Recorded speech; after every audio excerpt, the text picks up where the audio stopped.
Брат, Чечня моя спрашивает, брат, как ты относишься к Байсангуру?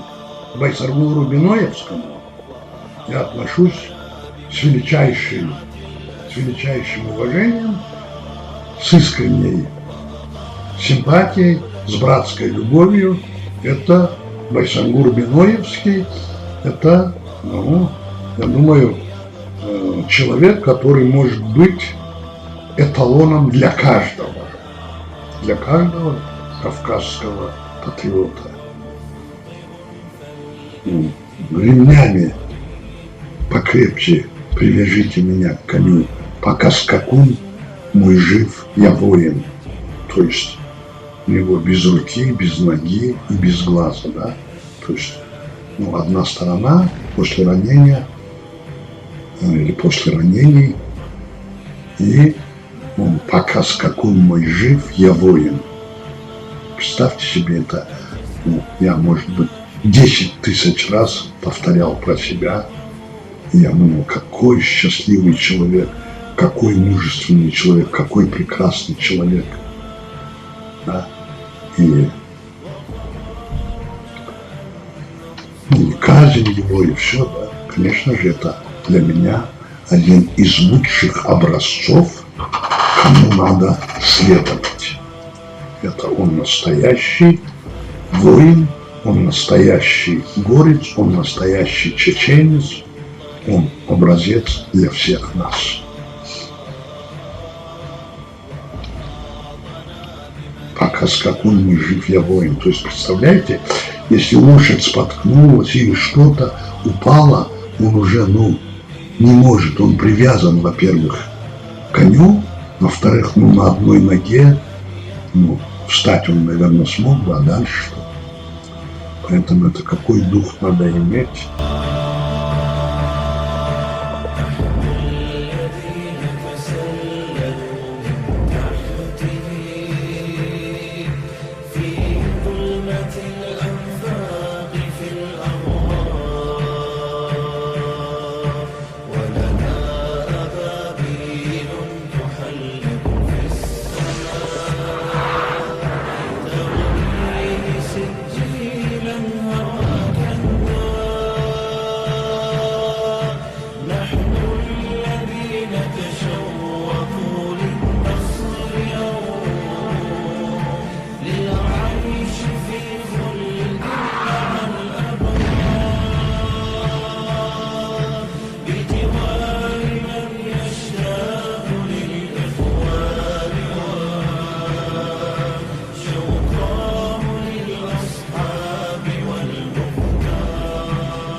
المحتسبة هي التي تقاتل في غزة، لمقاتليها ومجاهديها بشعب